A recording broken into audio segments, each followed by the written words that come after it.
देखो, यहां पास क्या दिख रहा है?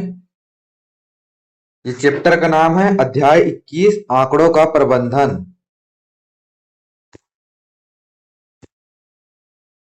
आंकड़ों का प्रबंधन या फिर मैनेजमेंट ऑफ डाटा। दिख रहा है ना? हेलो, मेरा आवाज आ रहा है? मेरा आवाज आ रहा है ना? ठीक है, तो अब शुरू करेंगे। चैप्टर का नाम दिख ही रहा होगा तुम लोग को। क्या है पाठ का नाम? आंकड़ों का प्रबंधन, मैनेजमेंट ऑफ डाटा। तब देखो, पहले आंकड़ा क्या होता है या डाटा क्या होता है। डाटा कुछ भी चीज हो सकता है। जैसे कि तुम लोग 2000 पहली में कितना नंबर पाए, दूसरी में कितना नंबर पाए, या तीसरी में कितना नंबर पाए, फिर चौथी में कितना नंबर पाए, फिर पांचवी में कितना पाओगे। ये भी तो एक आंकड़ा है ना। आंकड़ा मतलब कोई भी तथ्य जो अंकों के रूप में दिया जा सके। समझ रहे हो? आंकड़ा दो शब्द से बना है। अंक, धन। अंक से बना है। देखो यहां पास क्या लिखा है, अंक।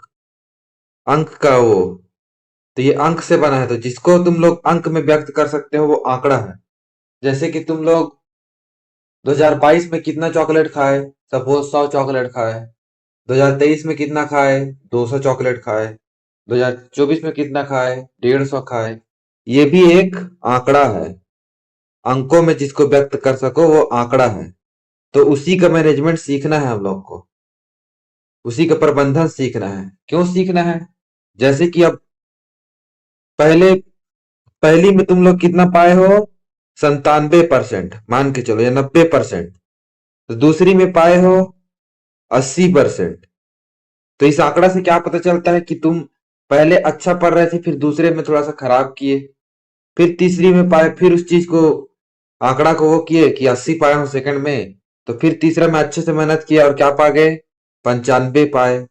तो आंकड़ा से कुछ ना कुछ पता चलता है, कुछ ना कुछ जानकारी मिलता है, जिससे जिससे कि तुम लोग अपने जो भी काम चल रहा है उसको आगे वो कर पाओ। जैसे कि अब कोई आदमी जो है, पहले मान के चलो तुम लोग का भी वजन कितना है, 15 किलो मान के चलो। और एक अच्छे से वजन, अच्छा बच्चा होने के लिए, मतलब कि हिस्ट पुस्ट हट्टा कट्टा हेल्दी बच्चा होने के लिए कितना चाहिए, 20 केजी सपोज। तभी 15 केजी है। उसके पहले 13 केजी था। तो तुम लोग देख रहे हो कि आंकड़े के हिसाब से क्या बता रहा है कि हर साल 2 केजी बढ़ रहा है, 2-3 केजी के लगभग आसपास। तो इससे क्या करना है कि 5 किलो बढ़ाना है। तो कुछ ना कुछ ये जो तथ्य है उससे हम लोग को आइडिया मिल रहा है कि 2 किलो बढ़ रहा है, तो अगले साल में 5 किलो बढ़ाना है, तो कुछ ना कुछ अलग करना पड़ेगा। ये सब चीज का आइडिया मिलता है। तो आंकड़ों का प्रबंधन इसलिए जरूरी रहता है। अब समझ गए? हेलो, समझे कि नहीं समझे? हेलो, आंकड़ा क्यों जरूरी है, समझ गए ना? अब देखो, आंकड़ों को कैसे दर्शाया जा सकता है। या तो सीधे नंबर में दर्शा दो, 22 है तो 22 बोल दो, 24 है तो 24 बोल दो। या फिर दूसरा तरीका है चित्र के रूप में दर्शाना। तो चित्र के रूप में पहला तरीका कौन सा है? एक है आरेखीय चित्र, चित्र आरेख, या फिर इसको बोलते हैं पिक्टोग्राफ। जब पहली दूसरी में पढ़े होगे तो पढ़े होगे ना, ऐसे करके दर्शाते थे, 1 2 3 4, फिर 5, ऐसे दर्शाते थे। अब उसी को चित्र के रूप में ला दिया है। तो यहाँ क्या बोल दिया है, एक कार जो है 100 कार का संकेत है। एक संकेत 100 कारों को प्रदर्शित करता है। लिखाया है ना, एक कार बराबर 100 कार। तो यहाँ कितना है, एक, दो, ये आधा है तो 2.5। तो 100, 200 और 250 कार। जुलाई में कितना है, 250 कार। इससे पता चलता है इसमें कितना है, 1 2 3। मतलब कि एक ठो जो है 100 को दर्शाता है, तो तीन कितना को दर्शाएगा, 100 गुणित 3 बराबर 300 कार। ये हो गया चित्र आरेख, इसको बोलते हैं चित्रग्राफ। अब दूसरा आता है इसी में। अब देखो यहां से क्या पूछ दिया, जुलाई के महीने में कितनों कारों का उत्पादन हुआ। तो ये 100, 200 और ये आधा है। तो 100 का आधा कितना हो जाता है, 100 का फिर आधा कर दो, 50%। तो दो इक्का को गुणा में बदलोगे, दो एकम दो, दो पचासम 100। तो एक ठो आधा जो है 50 के बराबर है। तो कितना हो गया? 100, 200 और 250। तो जुलाई में कितने कारों का उत्पादन हुआ? 250। किस महीने को कारों का अधिकतम उत्पादन हुआ? जुलाई, अगस्त और सितंबर। तो देखो सितंबर में ज्यादा कार है, तो जाहिर सी बात है सितंबर में ज्यादा कार का उत्पादन हुआ। तो ये सब जानकारी पता चलता है, इसलिए आंकड़ा में यूज करते हैं। अब दूसरा तरीका है कि दंड आरेख के रूप में। अब चित्र में देख के ही पता चल जा रहा है ना कि किसमें सबसे कम हो रहा है? जुलाई में। किसमें सबसे ज्यादा हो रहा है? सितंबर में। अब इसको 250 लिखते, या फिर 250 की जगह 2, 4, 5, 6, 7 ऐसे वाला कुछ नंबर रहता। और दूसरा रहता 2, 4, 8, 7, 6 ऐसे नंबर रहता। तो एक एक नंबर को देखना पड़ता। लेकिन अगर चित्र में दे दिया रहता उसी को, बहुत सारा चित्र दे दिया रहता, 2 ठो कार, 3 ठो कार ऐसी करके, तो कार को देख के समझ जाते हम लोग कि कौन ज्यादा है कौन कम। यहाँ देख के समझ में आ जा रहा है ना कि ये 3 है, 2.5 है, ये 3 है, ये 4 है। तो एक्चुअल में हम लोग को गिनती नहीं करना पड़ रहा है उसको। तो सबसे ज्यादा किसमें हो रहा है? इसमें देख के समझ में आ जा रहा है। अब देखो दूसरा है एक दंड डायरेक्ट। एक दंड डायरेक्ट में क्या किया है? किसी विद्यालय की कक्षा आठवीं में भिन्न सत्रों में विद्यार्थियों की संख्या। भिन्न सत्र मतलब कि पहला है 2000, जैसे कि अभी तुम लोग कौन से सत्र में हो? 2024-25, क्योंकि 24 में एडमिशन लिए, 25 तक पढ़ोगे, 25 में पेपर दिलाओगे। तो कौन से सत्र में अभी? 2024-25। तो ऐसे ही अलग अलग सत्र में तुम्हारा स्टूडेंट दिया है, विद्यार्थियों की संख्या। तो सबसे ज्यादा विद्यार्थी किस में आए हैं? इसमें दिख रहा है। तो सबसे ज्यादा विद्यार्थी इसमें है। कौन से में है? 2020 और 21 लिखाया है यहाँ। यहाँ लिखाया है 2020 और 21 में सबसे ज्यादा विद्यार्थी हैं। तो पूछेगा सबसे ज्यादा विद्यार्थी किस में है? तो 2020-21 में। और कितने हैं बोलेंगे तो यहां से ऐसे लाइन खींच दोगे ऐसे, तो लगभग 300 से ऊपर है। 300 से ऊपर है। अगर सीधा खींचोगे तो 325 के आसपास आएगा। तो यहां से समझ में आ गया, यहां से सीधा निकाल दो ऐसे करके। इतना समझ में आया कि नहीं आया बताओ? हेलो। दंड आरेख को बार इसी को ये जो ये डंडा डंडा वाला है ना, इसलिए दंड आरेख बोलते हैं इसको। दंड आरेख, ग्राफ, बार ग्राफ। हेलो। इतना समझ में आया? आवाज सुनाई दे रहा है? राधन। तो समझ में आए तो बताते जाओ ताकि आगे बढ़ते जाऊं मैं भी। ठीक है? बोलते जाओ। ठीक है? हेलो। हाँ या ना तो बोलो। ठीक है, अब आगे बढ़ते हैं। देखो अगला है रेखीय आरेख। रेखी मतलब कि लाइन या फिर रेखा। तो इसको बोलते हैं लाइन ग्राफ। इसी को बोलते हैं लाइन ग्राफ। तो इसमें क्या है? लाइन लाइन है सीधा, इसलिए इसको लाइन ग्राफ बोलते हैं, रेखा ग्राफ। अब इससे भी पता चलता है, देखो आठवीं में विद्यार्थियों की संख्या है और ये शैक्षणिक वर्ष में 2016-17 में कितने हैं ये। तो इसमें कितने स्टूडेंट है? लगभग 100। तो ऐसे पता चल रहा है। 2017-18 में कितने हैं ये, तो इसमें कितने स्टूडेंट है? 200। ठीक है? ऐसे करके मिला दिया है। तो इसको लाइन से जहां जहां पास है उसको बिंदु से दर्शाया है, फिर लाइन से खींच दिया, इसीलिए इसको क्या बोलते हैं? रेखीय आरेख। अब दूसरा है द्विदंड आरेख। द्वि मतलब दो, और दंड मतलब वही लंबा लंबा ऐसे बनाया था डंडा टाइप से वो। तो डबल बार ग्राफ। ये बार है, इसमें दो ठो है ना, एक दो, एक दो, एक दो। अब देखो दो ग्राफ क्या क्या बताता है कि मान के चलो तुम्हारे 2017-18 में कितने बच्चे हैं? अभी 24-25 में 30 बच्चे हो गए। 30 बच्चे ने में से 10 बच्चे ने पढ़ना छोड़ दिया, तो 20 बच्चे हैं। या फिर सपोज 30 बच्चे में 20, 10 10 बच्चे फेल हो गए। 30 में से 10 बच्चे फेल और 20 बच्चे पास। तो उसको कैसे दर्शाओगे? वो तो एक ही साल में हुआ है। तो ये कुछ एक को फेल के लिए बना दो, एक को पास के लिए बना दो। तो द्विदंड आरेख बना सकते हैं। समझ में आया? हेलो। समझ में आया ये चीज? हाँ या ना बोलो भाई। आराधना। हेलो। अब देखो, इसमें क्या दिया है, 2018-19 और 19-20 का क्या दिया है। एक विद्यार्थी द्वारा पास प्राप्त किए गए अंक है, एक विद्यार्थी द्वारा प्राप्त किए गए अंक है। एक 18-19 में है, एक 19-20 में है। ठीक है, तो जो काला कलर का है, ये वाला, ये 19-20 का है। ये दर्शा रहा है ना, देखो यहां पास ध्यान से देखो।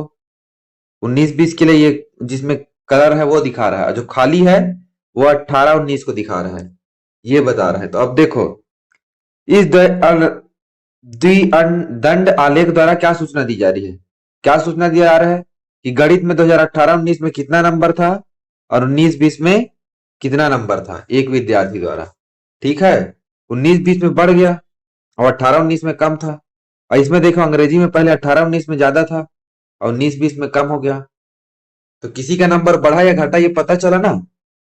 तो अब देखो, किस विषय में विद्यार्थी के प्रदर्शन में सबसे अधिक सुधार हुआ है। तो जिस विषय में सबसे ज्यादा नंबर पाया, सबसे कम पाया था, उसके बाद सबसे ज्यादा। देखो, इसमें तो सुधार ही नहीं हुआ है, क्योंकि जितना पाया है उतना पाया है। अब देखो, इसमें पहले कम पाया था, ये 18-19 का है, पहले साल का है, और उसके बाद फिर ज्यादा पाया था, अब कम पा रहा है। तो इसमें तो सुधार नहीं हुआ है, अंग्रेजी में, हिंदी में भी नहीं हुआ है। इसमें देखो हल्का सा सुधार हुआ है, हल्का से ज्यादा नंबर पाया है ना, इसमें भी हल्का से ज्यादा नंबर पाया है। लेकिन गणित में देखो, पहले 30 पा रहे थे, अब कितना पाए थे, 60 नंबर।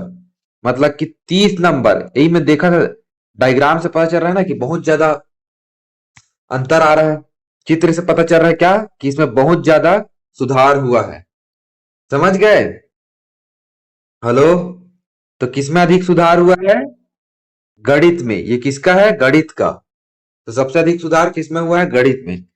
किस विषय में प्रदर्शन में गिरावट आई है।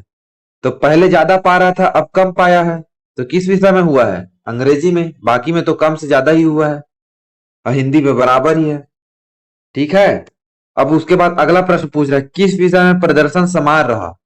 समान किस में है, हिंदी में। पहले जितना था उतना ही है अभी भी, ये डायग्राम से देख के पता चल रहा है ना। अब ये द्विदंड आरेख वाला हो गया। अब वर्ग अंतराल वाला, वर्ग अंतराल या इसी को बोलते हैं क्लास इंटरवल। जैसे कि तुम लोग को मैं बांट देते होंगे कि पहली से दूसरी क्लास वाले बच्चे एक साथ बैठेंगे, फिर तीसरी से चौथी क्लास वाले अलग बैठेंगे, ऐसे करके बांट देते हैं ना। या फिर इसी को बोलते हैं क्लास वर्गीकरण, मतलब कि कुछ कुछ हिस्से में बांट देना। अब जैसे कि तुम लोग के में अलग अलग नंबर वाले पाने वाले हैं, तो 10 से 20 नंबर कुछ लोग पाए हैं, 10 से 20 नंबर के बीच में उन लोग को अलग रख दो, क्योंकि उन लोग कमजोर है, तो उन लोग को ज्यादा पढ़ाना पड़ेगा, पढ़ाई में कमजोर है, दूसरे चीज में नहीं, फिजिकली या हेल्थी अलग हो सकते हैं। और जो 90 से 100 नंबर है, 100 नंबर पाया है 100 में, इसके बीच में है, उसको कम पढ़ाना पड़ेगा, क्योंकि ये ज्यादा अच्छा पढ़ते हैं। तो इन लोग को अलग रख सकते हैं, तो ऐसे करके क्लास भी बांटते हैं। अब देखो यहाँ पास, एक विभिन्नता के साधन, 60 विद्यार्थियों द्वारा गणित टेस्ट में प्राप्त किए अंकों को वर्गीकृत आवंटन किया गया है। लिख रहा है ना, अब वर्गीकृत बारंबारता आवंटन किया गया है। बारंबारता मतलब कि उस वो के बीच में कितने आदमी हैं, फ्रीक्वेंसी बोलते हैं इसको इंग्लिश में। बारंबारता क्या बोलते हैं, फ्रीक्वेंसी। और ये जो नीचे वाला है ना, ये नीचे वाला है 0, यहाँ 10 है, यहाँ 20 है, यहाँ 30 है, यहाँ 40 है, यहाँ 50 है। जो पहले है उसको बोलते हैं निम्न वर्ग सीमा, मतलब कि नीचे वाला, निम्न वर्ग सीमा, या फिर लोअर क्लास लिमिट। नीचे वाला को पहला, वो कम है ना, सबसे कम 0 से 10 में सबसे कम क्या है, 0 है, तो निम्न वर्ग का है। तो निम्न वर्ग सीमा, लोअर क्लास लिमिट। और जो ऊपर का है, 0 से 10 में कौन सा ऊपर है, 10 ऊपर है, तो ये 10 जो है यहां पास का 10, वो वो क्या है तुम्हारा, उच्च वर्ग सीमा या ऊपरी वर्ग सीमा या अपर क्लास लिमिट। जैसे कि इसमें 10 है अपर क्लास लिमिट पहले वर्ग अंतराल में, दूसरा में 20 है, फिर तीसरा में 30 है, फिर चौथा में 40 है। ठीक है। और बारंबारता का मतलब क्या होता है कि उसमें कितने आदमी हैं। जैसे कि 0 से 10 का बारंबारता 2 है, मतलब कि 0 से 10 नंबर पाने वाले कितने विद्यार्थी हैं, 2। 10 से 20 वाले कितने विद्यार्थी हैं? 10। 20 से 30 वाले विद्यार्थी कितने हैं? 21। तो सबसे ज्यादा कितने नंबर वाले हैं? अब पूछ दिया कि सबसे ज्यादा कितने नंबर पाने वाले विद्यार्थी हैं, तो 20 से 30 नंबर के बीच पाने वाले विद्यार्थी सबसे ज्यादा हैं। और सबसे कम कितने नंबर पाने वाले विद्यार्थी हैं? तो 50 से 60 नंबर वाले पाने वाले विद्यार्थी केवल एक है। समझ में आ रहा है इस डायग्राम से? ये क्या बताता है कि उसके बीच में कितने लोग हैं। अब देखो, उसी को अब ग्राफ के रूप में बना दिया है। तो 0 से 10 के बीच में 2 लोग हैं, तो 2 कर दिया है। 10 से 20 के बीच में 10 लोग हैं, ये 10, तो 10 के वो कर दिया है। समझ में आ रहा है ना ये ग्राफ? हेलो? तो ऐसे ही समझते जाना है, कुछ इसमें नहीं है, ग्राफ का प्रकार है बस। 3 प्रकार के ग्राफ पढ़े हैं। पहला तो क्या पढ़े? 4 प्रकार का। एक तो पिक्टोरियल पढ़े, ये पिक्चर वाला पढ़े, चित्र वाला। फिर इसके बाद ये दंड वाला, लंबा लंबा डंडा वाला। फिर इसके बाद डबल डंडा वाला और एक ठो लाइन वाला। 4 प्रकार के पढ़ चुके हैं। अब एक प्रकार का आता है तुम्हारा ये वृत्त वाला, ये गोला वाला, ये गोल वाला। ठीक है? ये गोल वाला, इसमें भी देखो कुछ ना कुछ पता चल रहा है कि अब इसमें सबसे ज्यादा हिस्सा किसका है बोलेंगे, तो सबसे ज्यादा हिस्सा इस हिस्से का है। एक दिन में एक बच्चे द्वारा व्यतीत किया गया समय कहा थे, तो का चीज में सबसे ज्यादा समय व्यतीत करिस कही, तो सोना में, सोए में सबसे ज्यादा करी। स्कूल में कहते करिस 6 घंटा, ऐसा दिख रहा है इसमें लिखा है। तो इसी को बोलते हैं वृत्त आरेख या सर्कल ग्राफ। बस इतना जानने की जरूरत है। और यहां पास देखो, यहां पास ऐसे करके ऐसे दिया है ना, ठीक है? ऐसे जब भी देता है तो जीरो, जीरो से जब भी कोई क्लास वर्ग शुरू नहीं होता है तब ऐसे देते हैं। यहाँ 20 से 30 शुरू हो रहा है डायरेक्ट, इसलिए यहां पास को खाली छोड़ दिया है ऐसे करके। ये रिप्रेजेंटेशन है, कोई जरूरत नहीं है उस चीज का। अब देखो प्रश्न इसमें सिंपल तरीके से आता है। देखो ये 10 फरवरी 2013 का प्रश्न है। अब इसमें क्या पूछा है? किसी कक्षा के विद्यार्थी की रुचि, रुचि मतलब कि ओकर पसंद दंड आरेख में, दंड आरेख में दिखाई गई है। 30 से अधिक तथा 50 से कम विद्यार्थियों की रुचि है। 30 से अधिक तथा 50 से कम विद्यार्थियों की रुचि है, किसमें है बताओ तो? 30 से अधिक लेकिन 50 से कम न, तो ये खेलने में तो 30 है, तो 30 से अधिक तो है नहीं, तो खेलना वाला कट गया। और 50 से कम रहना चाहिए, तो नाचना भी कट गया। तो बचा क्या? 30 से अधिक और 50 से कम में गाना। तो किसमें है? उत्तर क्या आएगा? गाने में। समझ में आया? हेलो? समझ में आया जी ये चीज? आराधना बोलो। बस ये डायग्राम देखना है और समझना है, कुछ नहीं करना है। अब देखो, बीच बीच में बोलते रहा करो जब पूछता हूं। दिए गए चित्रलेख किसी द्वारा 4 दिन में बेचे गए आलुओं को दर्शाता है। तो स्टार, एक स्टार जो है कितना को दर्शाता है? 50 किलोग्राम को। तो 1 2 3 4 5 स्टार है, तो 5 स्टार मतलब 5 गुणित 50 कर देंगे। क्या करेंगे? 5 स्टार मतलब 5 गुणित 50 आलू बेचता है, 50 किलो। तो 5 पचे 25, 250 किलो आलू बेचता है। एक बिंदु मतलब 50 किलो, तो 5 बिंदु मतलब 5 गुणित 50, एक एक नियम याद है ना? तब दिनों, 4 दिनों को मिलाकर कुल आलुओं की बिक्री कितनी हुई है? तो पहले क्या को गिन दो, एक मतलब तो 5 होता है, मतलब 50 होता है एक एक स्टार मतलब। तो पहले इसको गिन दो। पहले में 5 है, दूसरे में 3 है, मतलब 5 3 8। और तीसरे में कितना है? 6, 6 स्टार है, तो 8 6 14। पांचवें दिन में कितना है? 4, तो 14 4 18। तो टोटल 18 स्टार है, मतलब कि 18 ठो 50 50 50 किलो बिका है। तो 18 गुणित 50, तो 18 पंचे 90, 900 किलो। तो कितना बेचा है वो 4 दिन में? 900 किलो। समझ में आया ये चीज जो है? हेलो? हम बोलते रहो बीच बीच में, वही तो निकालना है हम लोग को। अब इसमें देखो अलग अलग दिन में अलग अलग निकाला है, लेकिन हम लोग कुल स्टार को गिन देते हैं, फिर उसके बाद भी निकाल सकते हैं। दोनों तरीका अलग है। सेम है। अब देखो, नीचे जो है ये अलग ग्राफ दिया है। 5 राज्य में शिक्षित लोगों की संख्या। कितने राज्यों में? 5 राज्यों में शिक्षित लोगों की संख्या है ना, इसका ग्राफ है। अब देखो,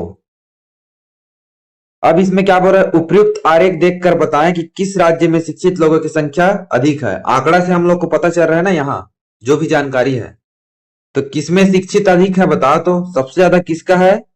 ये ऊपर में है, तो ये किसमें है? केरल में। तो सबसे ज्यादा अधिक किसमें है? केरल में। समझ गए? और कितने अधिक है बोलते हैं तो यहां देखो 8, वो भी लाख में। 8 के आसपास है ना, 8 लाख में शिक्षित लोग हैं। समझ गए? हेलो। अब देखो अगला प्रश्न क्या बोल रहा है।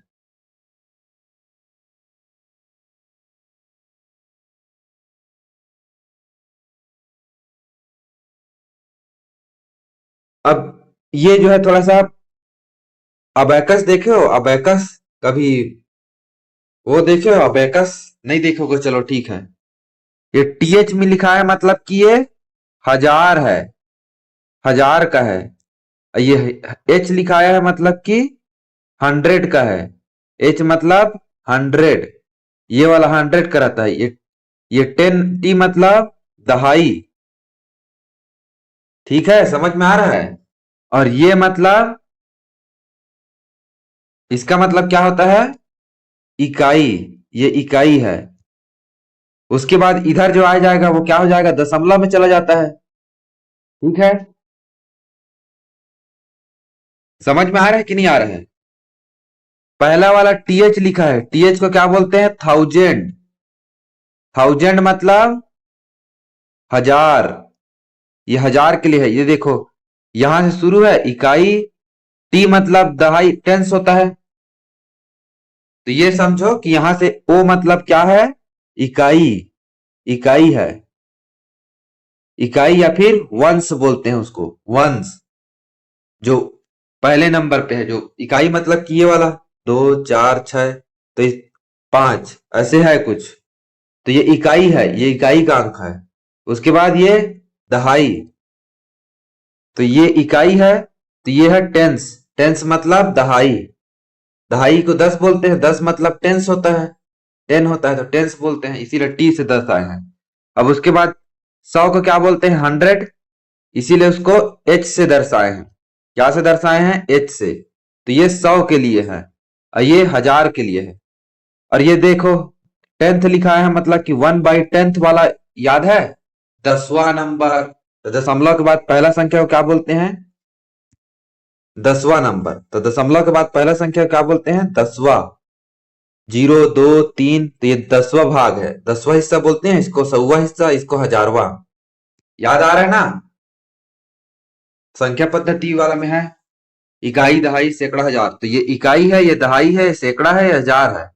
तो अब देखो, पहले तो हजार में कितना बिंदु है? 1 2 और 3।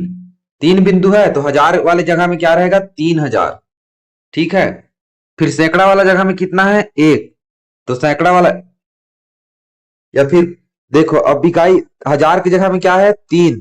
तो पहले तो हजार होना चाहिए, इकाई दहाई सैकड़ा हजार। हजार की जगह में सभी तीन तीन है, तो सभी सही है। उसके बाद 100, ये 100 के लिए है ना। 100 मतलब 100 की जगह में, 100 की जगह में क्या होना चाहिए? 1।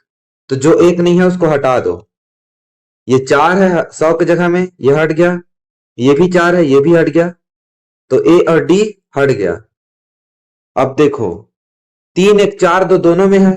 3 1 4 2 दोनों में है, तो उसको चेक मत करो। ये दहाई और इकाई को चेक मत करो। अब देखो, 10वां प्लेस है, मतलब दशमलव के बाद पहला अक्षर में क्या है? एक भी है बिंदु? नहीं है, तो जीरो आना चाहिए दशमलव के बाद पहला अक्षर। किसमें जीरो है? इसमें जीरो है। इसमें तो 7 30 है, 7 है दशमलव के बाद पहला। तो सी भी गलत हो गया। उत्तर क्या आया? बी। समझ में आया ये चीज जो है? हेलो। तो वही समझना है। अब देखो अगला आते हैं,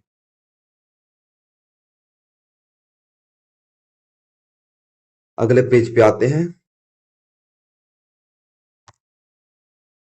देखो इसमें देखो, ये वाले में देखो, निम्न चित्रालेख एक व्यापारी द्वारा सप्ताह के प्रथम 4 दिन में बची गई आम की टोकरियों को दर्शाता है। बेची गई है ना, ये बची गई नहीं है, बेची गई आम की टोकरियों को दर्शाता है। ये जो है आम की एक टोकरी को दर्शाता है, ये ये जो सिंबल है, ठीक है, चिन्ह है वो एक टोकरी को दर्शाता है। अब बोल रहा है, क्या बोल रहा है, यदि व्यापारी के पास अभी भी आम की 31 टोकरियां हैं, मतलब कि कितना टोकरी है अभी आम का, उसके पास कितना बच गया है, 31 टोकरी। तो प्रारंभ में उसके पास होने वाली आम की टोकरी की संख्या, तो प्रारंभ में उसके पास होने वाली आम की टोकरी की संख्या, तो पहले टोकरियों की संख्या निकाल लो। तो सोमवार को कितना बेचा, 1 2 3 4 5 6 7 8 9 10 11 12 13 14 15 16 17 18 19, 19 19 टोकरी बेच चुका है, ठीक है, 19 टोकरी बेच चुका है और बचा कितना है, 31। तो दोनों मिला के कितना हो गया, 19 और 31, 9 1 10, 3 1 4 1 5, टोटल कितना था, 50 टोकरी। ये समझ में आया, कुल इसके पास कितना टोकरी था, 50 टोकरी। था कि नहीं था, बताओ। हेलो। अब देखो, जब भी, अब क्या निकालने के लिए बोला है, उसके पास होने वाले आम की टोकरियों की संख्या, तो प्रारंभ में उसके पास होने वाले आम की टोकरियों की संख्या तथा बिकने वाली टोकरियों की संख्या, बिकने वाली टोकरियों का प्रतिशत ज्ञात कीजिए। क्या करना है, बिकने वाले का प्रतिशत ज्ञात करना है। तो कुल कितना था, उसको जो कुल रहता है वो नीचे में आता है, हमेशा याद है, जैसे कि टोटल नंबर है वो नीचे में आता है, जैसे कि तुम लोग 100 में से 50 नंबर पाए हो तो 100 को नीचे में लिखते हैं, 100 के हिसाब से निकालते हैं ना प्रतिशत, कि 100 में तुम लोग कितना पाए हो। मान के चलो 60 नंबर का है तुम लोग का पेपर जो है, तो 60 में तुम लोग 30 पाए हो, तो इसको 60 में नहीं लिखना रहता, प्रतिशत मतलब 100 में लिखना है। तो 60 से पहले एक का वैल्यू निकाल लो, एक में कितना पाए हो, फिर 100 में कितना पाए हो निकाल सकते हो, ठीक है। अब देखो, 50 में तुम लोग कितना बेचे हो, बेचे कितने हो, बिकने वाली टोकरी कितना है, 19, तो 50 में कितना बेचे हो, 19, तो गुणित 100, 50 में 19 बेचे हो तो 100 में कितना बेचोगे, यही निकालना है। अब इसको हल कर दो, 50 से कम 50, 50 दूनी 100, या फिर 5, ये शून्य शून्य कट गया, 5 से कम 5, 5 दूनी 10, और 2 गुणित 19 मतलब कि 19 दूनी 38%। तो कितना आया प्रतिशत, 38, ठीक है। और क्या पूछ रहे हैं, तो प्रारंभ में उसके पास होने वाली आम की टोकरियों की संख्या तथा बिकने वाली टोकरियों का प्रतिशत ज्ञात करें। इसमें तो कहीं पास नहीं दिया है ये चीज जो है, दिया है कहीं पास कुछ, इसमें तो सब आंसर गलत दिख रहा है, तो ये गलत भी हो सकता है, ठीक है, समझ में आ गया। अब देखो, ये भी वही 38% ही निकाला है, लेकिन उत्तर ए को लिया है, तो या तो ए में 38% होगा। अच्छा हाँ, ये 38% है, ये 38% है, ठीक है ठीक है ठीक है, ये 38% है, ये 50 कॉमा है। वो क्या प्रारंभ में उसके पास कितनी टोकरी थी, 50 की टोकरी थी, निकाले थे ना, तो 50 टोकरी का संख्या है, 38% है। अब समझ गए उत्तर ए क्यों आया। अब वैसे भी 50 टोकरी का संख्या निकाल लिए थे, तो किसी में तो टोकरी की संख्या 40 है, किसी में 60 है, किसी में 45 है, तो ये चारों तो गलत हो गए, प्रतिशत निकालने की जरूरत ही नहीं है, समझ गए। हेलो।